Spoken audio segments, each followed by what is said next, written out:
Kerala University 4th semester BA English Language and Literature examination. ഇനി 9 to 10 ഡേയ്സേ ഉള്ളൂ. അപ്പോൾ നമ്മൾ ഇത്രയും ദിവസം കൊണ്ട് history of English language and literature എന്ന ടോപ്പിക്കിലെ സബ്ജക്ട്സ് വളരെ ക്ലിയറായിട്ട് നമ്മൾ കംപ്ലീറ്റ് ചെയ്യും.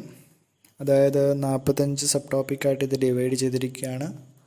ദിവസം 5 ടോപ്പിക്ക് വെച്ച് നമ്മൾ കവർ ചെയ്യും. 5 or 4 ടോപ്പിക്സ് നമ്മൾ കവർ ചെയ്യും. അപ്പോൾ ഇന്ന് നമ്മൾ സെക്കൻഡ് ചാപ്റ്ററിലെ സ്റ്റാൻഡേർഡ് ഇംഗ്ലീഷ് എന്ന് പറയുന്ന ഒരു ടോപ്പിക്ക് വെച്ച് തുടങ്ങുന്നു.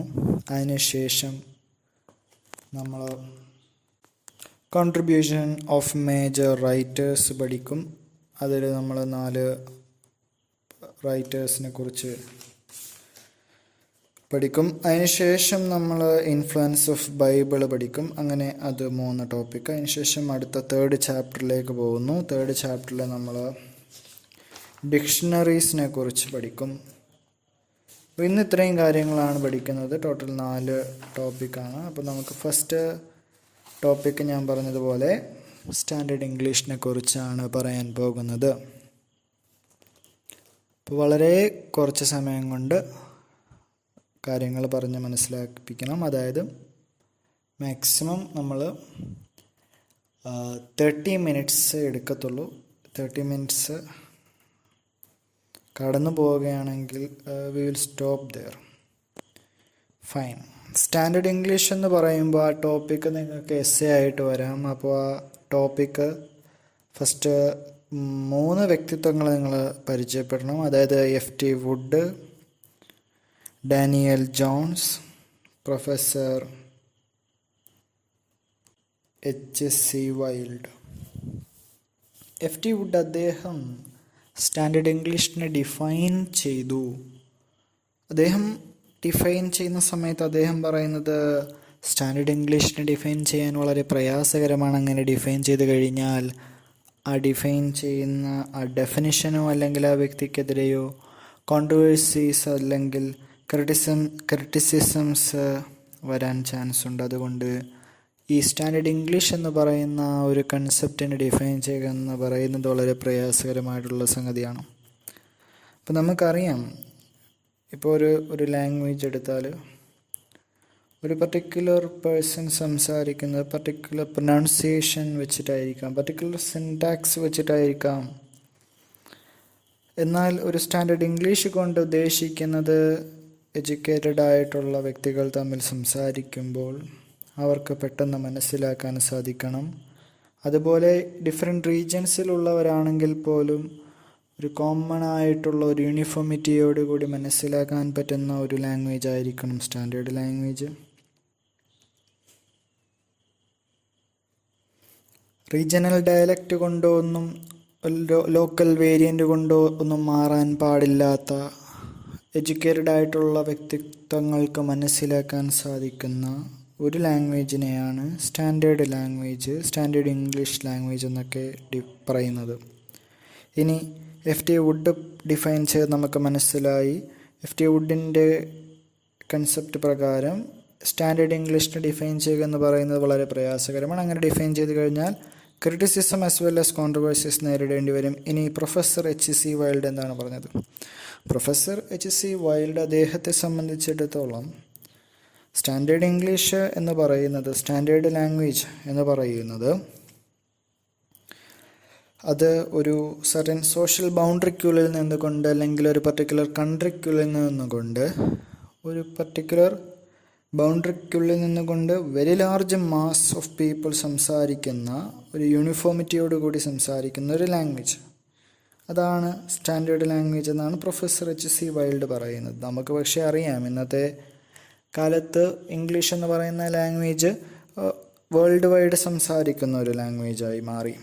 അപ്പോൾ ഇപ്പോഴത്തെ കൺസെപ്റ്റ് അനുസരിച്ച് ഒരു എലൈറ്റ് ക്ലാസ് മാത്രം സംസാരിക്കുന്ന ഒരു ലാംഗ്വേജ് അല്ല ഇംഗ്ലീഷ്. അതുപോലെ it is not a monopoly of one social class anymore. ഇനി നമുക്ക് 3ാമത്തെ ഒരു പേഴ്സൺ ഡാനിയൽ ജോൺസ്. അദ്ദേഹത്തെ സംബന്ധിച്ച് സ്റ്റാൻഡേർഡ് ഇംഗ്ലീഷ് എന്ന് പറയുന്നത് it is a language that is spoken by the families of southern England. അതുമാത്രമല്ല men folk of the family of southern England, men folk who are highly educated as well as അവർ great public സ്കൂളിൽ പഠിച്ചവരുമാണ്. അപ്പോൾ അങ്ങനത്തെവർ സംസാരിക്കുന്നതാണ് സ്റ്റാൻഡേർഡ് ലാംഗ്വേജ് എന്ന് ഡാനിയൽ ജോൺസ് പറയുന്നു. അപ്പോൾ നിങ്ങൾ ഈ പേര് FT Wood, professor HC Wyld, Daniel Jones, ഈ പേരുകളൊന്നും കിട്ടിയില്ലെങ്കിലും നിങ്ങൾ സ്റ്റാൻഡേർഡ് ഇംഗ്ലീഷ് എന്ന് പറയുന്ന ഒരു ചോദ്യം ക്വസ്റ്റ്യൻ പേപ്പറിൽ കണ്ടാൽ നിങ്ങൾക്ക് 3 ഡെഫിനിഷൻ മനസ്സിലേക്ക് വരണം. അതിലൊരു ഡെഫിനിഷൻ എന്ന് പറയുന്നത് സ്റ്റാൻഡേർഡ് ഇംഗ്ലീഷിനെ ഡിഫൈൻ ചെയ്യാൻ വളരെ പ്രയാസകരമാണ്. അങ്ങനെ ഡിഫൈൻ ചെയ്താൽ ക്രിറ്റിസിസവും കോൺട്രവേഴ്സീസും നേരിടേണ്ടി വരും. രണ്ടാമത്തെ ഡെഫിനിഷൻ എന്ന് പറയുന്നത് സ്റ്റാൻഡേർഡ് ലാംഗ്വേജ് എന്ന് പറഞ്ഞാൽ ഒരു പർട്ടിക്കുലർ ബൗണ്ടറിക്കുള്ളിൽ നിന്നുകൊണ്ട് അല്ലെങ്കിൽ ഒരു പർട്ടിക്കുലർ കൺട്രിക്കുള്ളിൽ നിന്നുകൊണ്ട് very large number of people സംസാരിക്കുന്ന, യൂണിഫോമിറ്റിയോട് കൂടി സംസാരിക്കുന്ന ഒരു ലാംഗ്വേജാണ് സ്റ്റാൻഡേർഡ് ഇംഗ്ലീഷ് എന്ന് പറയുന്നത്.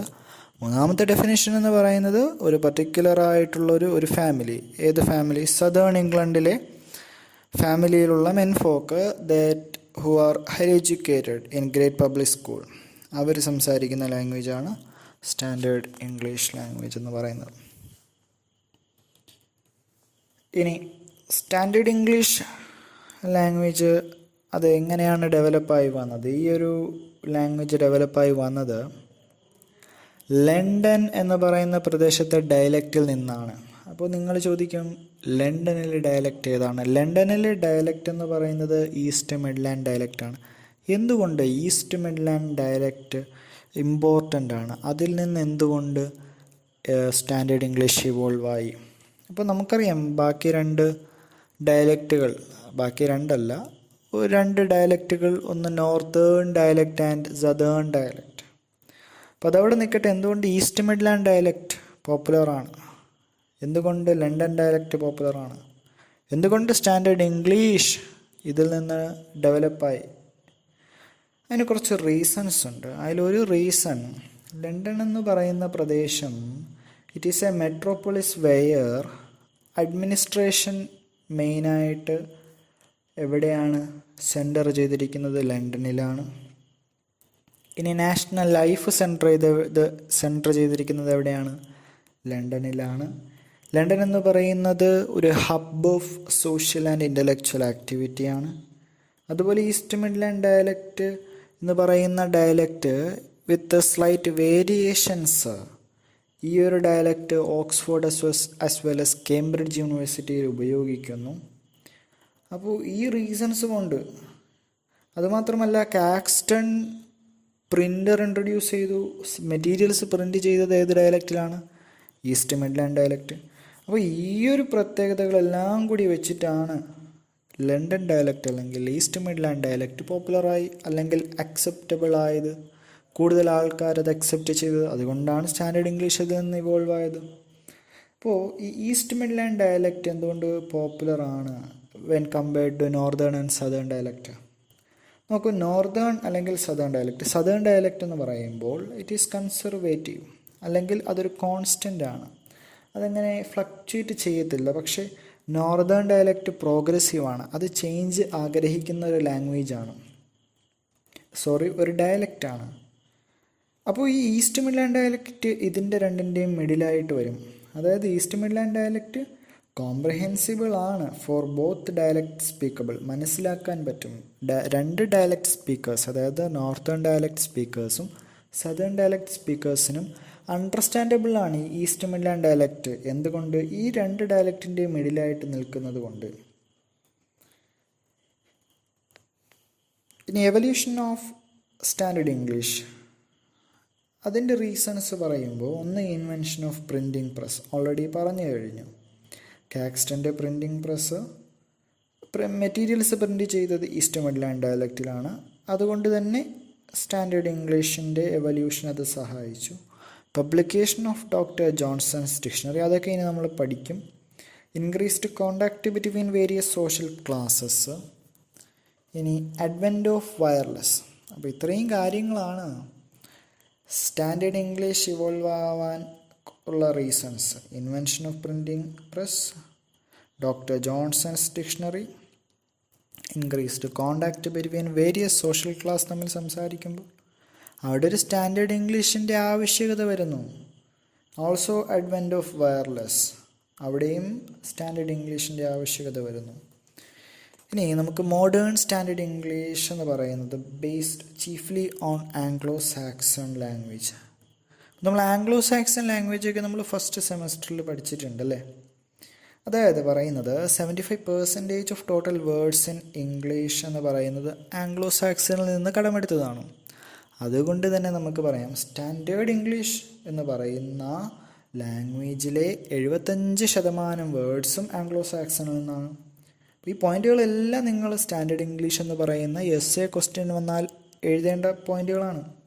3 ഡെഫിനിഷൻ, മറ്റൊന്ന് എങ്ങനെയാണ് ഇത് ഡെവലപ്പായി വന്നത്, ലണ്ടൻ ഡയലക്റ്റ് ആയിട്ടുള്ള ഈസ്റ്റ് മിഡ്ലാൻഡ് ഡയലക്റ്റിൽ നിന്ന് എന്തുകൊണ്ട് ഡെവലപ്പായി വന്നു, മറ്റൊന്ന് evolution of standard English, printing പ്രസ്സും ജോൺസൺസ് ഡിക്ഷണറിയും കോണ്ടാക്ട് ബിറ്റ്വീൻ വേരിയസ് സോഷ്യൽ ക്ലാസും വയർലെസ്സും അഡ്വെൻറ്റ് ഓഫ് വയർലെസ്സൊക്കെ നിങ്ങൾ മെൻഷൻ ചെയ്യണം. ഇനി ആംഗ്ലോ സാക്സണുമായിട്ട് ബന്ധപ്പെട്ട് പറയുന്നത് 75% words in English is from Anglo Saxon. അതിൻ്റെ റീസൺ എന്താണ്? ആ സമയത്തെ കാലഘട്ടത്തെ writers they tried to preserve this native purity of the language by foreign ഇൻഫ്ലുവൻസിനെ തടഞ്ഞുകൊണ്ട് നേറ്റീവ് പ്യൂരിറ്റി പ്രിസർവ് ചെയ്തുകൊണ്ട് ആ കാലഘട്ടത്തെ റൈറ്റേഴ്സ് ഇതിന് മുൻകൈ എടുത്തത് കൊണ്ടാണ് ആംഗ്ലോ സാക്സൺ അതിൻ്റെ ഒരു ഡോമിനൻസ് നമുക്ക് സ്റ്റാൻഡേർഡ് ഇംഗ്ലീഷിൽ കാണാൻ സാധിക്കുന്നത്. ഇനി ലാറ്റിൻ ഇൻഫ്ലുവൻസിനെ കുറിച്ച് പറയുമ്പോൾ റെനൈസൻസ് പീരീഡിൽ ലാറ്റിൻ ഇൻഫ്ലുവൻസ് കടന്നു വന്നു. അത് പക്ഷേ എന്തുകൊണ്ട് ആംഗ്ലോ സാക്സണിനെ മറികടന്നില്ല? പ്യൂരിറ്റൻസ് ഡ്യൂറിങ് കോമൺവെൽത്ത് അവരെന്ത് ചെയ്തു? ഒരു കൗണ്ടർ മൂവ്മെൻറ്റ് സ്റ്റാർട്ട് ചെയ്തു. അതുവഴി they kept the language simple as well as divide of Latinism. പ്യൂരിറ്റൻസിൻ്റെ കഴിവ് കൊണ്ട് ലാറ്റിൻ ഇൻഫ്ലുവൻസ് അധികം കടന്നു വന്നില്ല. അതുകൊണ്ട് ആംഗ്ലോ സാക്സൺ എന്ന് പറയുന്ന ലാംഗ്വേജിൻ്റെ ഡോമിനൻസ് അതേപോലെ നിന്നു. ഇനി ഡ്യൂറിങ് റീസ്റ്റോറേഷൻ പീരീഡ്, നമ്മൾ നേരത്തെ ലാറ്റിൻ ഇൻഫ്ലുവൻസ് റെനൈസൻസ് പീരീഡിനെ കുറിച്ച് ആ സമയത്തെ കുറിച്ചാണ് പറയുന്നത്. ഇനി റീസ്റ്റോറേഷൻ പീരീഡിൽ English language was exposed to influence of Europe, അതായത് French. So many words came into English. So many words came into English. Writers of England felt the need for language should be regularized. അങ്ങനെയാണ് royal society form ചെയ്യുന്നത് 1662. അതിലെ മെമ്പേഴ്സായിരുന്നു ഡ്രൈഡനും വാളറും. അതൊക്കെ ഇവിടെ നിൽക്കട്ടെ, നിങ്ങൾ ഓർക്കുക, Royal Society was founded in 1662 എന്തിനാണ്? English language was exposed to the influence of Europe, that is France. അപ്പോൾ അതിനൊക്കെ ഒരു തടയിടാൻ വേണ്ടിയിട്ട്, അല്ലെങ്കിൽ സ്റ്റാൻഡേർഡ് ഇംഗ്ലീഷ് എന്ന് പറയുന്ന ഒരു കൺസെപ്റ്റ് ഡെവലപ്പായി വരാൻ, അല്ലെങ്കിൽ ഒന്ന് റെഗുലറൈസ് ചെയ്യാനായിട്ട്, ഒന്ന് ബാലൻസ് ചെയ്യാനായിട്ട്, അല്ലെങ്കിൽ ആ ഒരു സയൻറ്റിഫിക് ടെമ്പർ ഡെവലപ്പ് ചെയ്യാനായിട്ട്, പുതിയ വേർഡ്സ് കോയിൻ ചെയ്യാനായിട്ട് റോയൽ സൊസൈറ്റി ഡെവലപ്പ് ആവുകയാണ് 1662. അപ്പോൾ സ്റ്റാൻഡേർഡ് ഇംഗ്ലീഷ് എന്ന് പറയുന്ന ക്വസ്റ്റ്യൻ വരുമ്പോൾ നിങ്ങളുടെ മനസ്സിലേക്ക് ഈ കാര്യങ്ങളെല്ലാം ഓടി വരണം. 3 ഡെഫിനിഷൻസ് ഓടി വരണം. അതുപോലെ എവല്യൂഷൻ, അതുപോലെ from the London dialect, East Midland dialect, അതുപോലെ ആംഗ്ലോ സാക്സണുമായിട്ടുള്ള റിലേഷൻ, അതുപോലെ the foreign influence, Latin, France, Royal Society, ഇതൊക്കെ ഓർമ്മ വരണം. ഇപ്പോൾ 18th സെഞ്ച്വറി പരിശോധിച്ചാൽ doctor Johnson's dictionary, the first English dictionary അല്ലേ. അപ്പോൾ it provided a good and correct standard English. Approximate ആയിട്ട് ഡോക്ടർ ജോൺസൺസ് ഡിക്ഷണറി അതിന് സഹായകരമായി. ഇനി 19th സെഞ്ച്വറിയിലേക്ക് വന്നാൽ, 18th സെഞ്ച്വറിയിലാണ് ഡോക്ടർ ജോൺസൺസ് ഡിക്ഷണറി. 19th സെഞ്ച്വറിയിലേക്ക് വന്നാൽ growth of individualism, free trade, age of expansion, empire building. അപ്പോൾ ഇതെല്ലാം തന്നെ ഒരു ലാംഗ്വേജിൽ നമുക്ക് റിഫ്ലക്റ്റ് ചെയ്ത് കാണാൻ സാധിക്കും. 19th സെഞ്ച്വറിയിലെ ഗ്രോത്ത് ഓഫ് ഇൻഡിവിജ്വലിസം, അല്ലെങ്കിൽ ഫ്രീ ട്രേഡ്, അല്ലെങ്കിൽ ഏജ് ഓഫ് എക്സ്പാൻഷൻ, അല്ലെങ്കിൽ എംപയർ, അല്ലെങ്കിൽ ബിൽഡിംഗ്. അപ്പോൾ ഈ ഒരു ഫീച്ചേഴ്സ് എല്ലാം ലാംഗ്വേജിൽ റിഫ്ലക്റ്റ് ആക്കും. ഒരു ചേഞ്ച് ഒരു സൊസൈറ്റിയിൽ വന്നാൽ അത് ലാംഗ്വേജിലും അത് റിഫ്ലക്റ്റ് ചെയ്യുമെന്നതാണ്. അപ്പോൾ നമ്മൾ റോയൽ സൊസൈറ്റിയെക്കുറിച്ച് പറഞ്ഞു. Need to coin words of a scientific and technic nature, അല്ലേ? സയൻസ് ഗ്രോ ചെയ്യുന്നു, സോഷ്യൽ തിയറിയൊക്കെ ഡെവലപ്പ് ആവുന്നു. അപ്പോൾ സയൻറ്റിഫിക് പരമായിട്ടും ടെക്നിക്കൽ പരമായിട്ടുള്ള പുതിയ പുതിയ വാക്കുകളവിടെ കോയിൻ ചെയ്യേണ്ട ഒരാവശ്യകത വരികയാണ്. അപ്പോൾ അതും ഒരു സ്റ്റാൻഡേർഡ് ഇംഗ്ലീഷിലേക്ക് നയിക്കുകയാണ്. ഓൾസോ പ്യൂരിഫിക്കേഷൻ ഓഫ് ലാംഗ്വേജും കണ്ടിന്യൂ ചെയ്തു പോയി. കാരണം ഫോറിൻ ഇൻഫ്ലുവൻസ് തടയേണ്ടതായിട്ടുള്ളൊരാവശ്യകത, അല്ലെങ്കിൽ ഫോറിൻ വേർഡ്സ് എക്സ്ക്ലൂഡ് ചെയ്യേണ്ടതായിട്ടുള്ളൊരാവശ്യകത വരുന്നു. By replacing with Anglo Saxon words. അപ്പോൾ ഇതിന് മുൻകൈ എടുത്തിരുന്ന രണ്ട് വ്യക്തിത്വങ്ങളാണ് Tennyson and William Morris. Modern attitude എന്ന് പറയുന്നത് it is a fine balance of conservatism and progressivism. എന്താണ് കൺസർവേറ്റിസം? ഇപ്പോൾ സ്പെല്ലിംഗ് എടുത്താൽ നമുക്കൊരു ഒരു ഇതുണ്ട്, സ്പെല്ലിംഗ് ഒരു കോൺസ്റ്റൻ്റ് ആയിരിക്കണം എന്നുള്ളത്. അത് കൺസേർവ് ചെയ്തിരിക്കണം, അത് പ്രിസേർവ് ചെയ്യണമെന്നുണ്ട്. അതാണ് കൺസർവേറ്റിസം എന്ന് പറയുന്നത്. Modern attitude is a fine balance of conservatism and progressivism. Progressivism എന്ന് പറഞ്ഞാൽ എന്താണ്? വൊക്കാബുലറി ഓഫ് എ വേർഡ് എടുത്താൽ അതിന് പല മീനിങ് ഉണ്ടായിരിക്കും, പല അർത്ഥതലങ്ങളുണ്ടായിരിക്കും. അതാണ് പ്രോഗ്രസീവിസം. Alternative spelling in words like wagon, alternative pronunciation in words like a director, civilization. ഇതൊക്കെ അതുമായി ബന്ധപ്പെട്ട് എക്സാമ്പിൾസ് ആണ്. കൺസർവേറ്റിസം ആൻഡ് പ്രോഗ്രസീവിസം ഇതൊക്കെ അവിടെ നിൽക്കട്ടെ. സ്റ്റാൻഡേർഡ് ഇംഗ്ലീഷ് എന്ന് പറഞ്ഞാൽ ഒരിക്കലും ഒരു സ്റ്റാൻഡർഡൈസേഷൻ അല്ല, മറിച്ച് അത് കൺസിഡർ ചെയ്യുന്നത് എന്താണ്? ആ ഒരു ഫാക്റ്റ് അത് ഉൾക്കൊള്ളുന്നത് എന്താണ്? എന്ത് ഫാക്റ്റാണ് അത് ഉൾക്കൊള്ളുന്നത്? ലാംഗ്വേജ് ഈസ് എവർ ചേഞ്ചിങ് എന്ന് പറയുന്ന ഒരു ഫാക്റ്റ് ഉൾക്കൊള്ളുന്നതാണ് സ്റ്റാൻഡേർഡ് ഇംഗ്ലീഷ്. അല്ലാതെ സ്റ്റാൻഡേർഡ് ഇംഗ്ലീഷ് എന്നുകൊണ്ട് ഉദ്ദേശിക്കുന്നത് സ്റ്റാൻഡർഡൈസ് ചെയ്യുക എന്നുള്ളതല്ല. ഒരു ഫാക്റ്റ് നമുക്കറിയാവുന്നുള്ളൊരു ഫാക്റ്റാണ്. Language is ever changing. ആ ഒരു ഫാക്റ്റ് ഉൾക്കൊണ്ടുകൊണ്ട് മുൻപോട്ട് പോകുന്ന ഒന്നാണ് സ്റ്റാൻഡേർഡ് ഇംഗ്ലീഷ് എന്ന് പറയുന്നത്. So ability to express oneself in standard English എന്ന് പറയുന്നത് ഇന്നത്തെ സൊസൈറ്റിയിൽ വളരെ അത്യന്താപേക്ഷിതമായിട്ടുള്ളൊരു കാര്യമാണ്. പ്രാക്ടിക്കൽ നെസസിറ്റിയാണ്, സോഷ്യൽ അക്കംപ്ലിഷ്മെൻ്റാണ്, അല്ലേ? അപ്പോൾ ഇത്രയും കാര്യങ്ങളാണ് നമുക്ക് ഒരു ടോപ്പിക്, അതായത് സ്റ്റാൻഡേർഡ് ഇംഗ്ലീഷ് എന്ന് പറയുന്ന എസ്സേ ടോപ്പിക്കിൽ പഠിക്കേണ്ടതായിട്ടുള്ളത്. അപ്പോൾ ഞാൻ പറഞ്ഞു 3 ഡെഫിനിഷൻസ്. പിന്നെ ഞാൻ പറഞ്ഞത് എന്താണ്? അതിൻ്റെ ഡെവലപ്മെൻറ്റ് ഫ്രം ലണ്ടൻ ഡയലക്റ്റ്, അതായത് ഈസ്റ്റ് മിഡ്ലാൻഡ് ഡയലക്റ്റ്. പിന്നെ പറഞ്ഞത് എവല്യൂഷൻ, പിന്നെ ആംഗ്ലോ സാക്സണുമായിട്ടുള്ള റിലേഷൻ, പിന്നെ ലാറ്റിൻ ആൻഡ് ഫ്രഞ്ച് ഇൻഫ്ലുവൻസ്, പിന്നെ റോയൽ സൊസൈറ്റി 1662, പിന്നെ doctor Johnson's dictionary 18th century. 19th സെഞ്ച്വറിയിൽ individualism, free trade, age of expansion, empire, building. പിന്നെ റോയൽ സൊസൈറ്റിയുമായി ബന്ധപ്പെട്ട് തന്നെ നിങ്ങൾക്ക് സയൻറ്റിഫിക് ആൻഡ് ടെക്നിക് നേച്ചറുമായി ബന്ധപ്പെട്ടൊക്കെ നിങ്ങൾക്ക് എക്സ്പ്ലെയിൻ ചെയ്യാം. സ്വന്തം സ്റ്റാൻഡേർഡ് ഇംഗ്ലീഷ് എന്ന് പറയുന്ന ടോപ്പിക്ക് നിങ്ങളുടെ കയ്യിൽ നിന്ന് എഴുതാവുന്നുള്ളൊരു സംഭവമാണ്. പിന്നെ മോഡേൺ ആറ്റിറ്റ്യൂഡ് ഓഫ് എന്താണ്? Fine balance of conservatism and progressivism. പിന്നെ എന്താണ് സ്റ്റാൻഡേർഡ് ഇംഗ്ലീഷ് കൊണ്ട് അർത്ഥമാക്കുന്നത്? അപ്പോൾ ഇത്രയും കാര്യങ്ങളാണ് സ്റ്റാൻഡേർഡ് ഇംഗ്ലീഷ് എന്ന് പറയുന്ന ടോപ്പിക്കിൽ പഠിക്കേണ്ടത്.